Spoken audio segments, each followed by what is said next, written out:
शिर्डीतील श्री साईनाथ महाराजांनी सुद्धा त्यांच्या जीवनकाळात अन्नदानाला खूपच महत्त्व दिले आहे। बाबा स्वतः 5 घरी जाऊन भिक्षा मागत असत व ते जेवण घेऊन पुन्हा द्वारकामाईत येत व ते जेवण मातीच्या कोळम्यात टाकून एकत्र करून ते त्या भक्तांना वाटून देत असत। अजून बाबा स्वतः त्यांच्या हाताने जेवण सुद्धा बनवत असत। बाबांची खिचडी सर्व साई भक्तांना माहितीच आहे।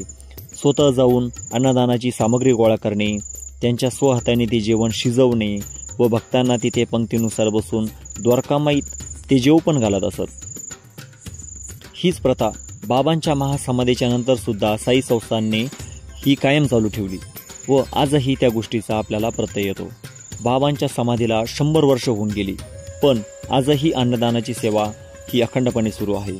आज शिर्डीमध्ये श्री साई संस्थानकडून ज्या ज्या ठिकाणी धर्मशाळा उभारल्या गेल्या आहेत त्या ठिकाणी अन्नदानाची ही सुविधा साई संस्थानने केलेली आहे।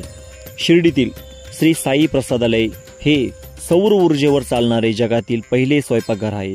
तिथे दररोज 50 ते 60 हजार भक्तगण प्रसादाचा आस्वाद घेतात व उत्सव काळात हीच संख्या 1 लाखाहून अधिक होते व या प्रसादाची सुविधा वेगवेगळ्या ठिकाणी केली आहे, जसे की साई आश्रम 1, साई आश्रम 2, श्री साईबाबा भक्त निवासस्थान म्हणजेच पाशरोम या नावाने प्रसिद्ध असलेले, तसेच द्वारावती भक्त निवास व मुख्य म्हणजे साई प्रसादालय, एवढ्या ठिकाणी ही सुविधा साई संस्थानने सुरू केलेली आहे।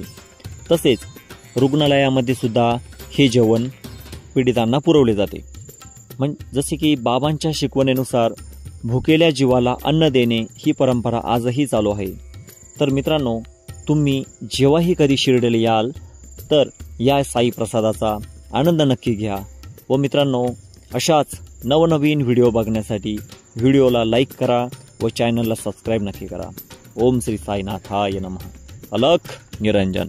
ओम नमो आदेश।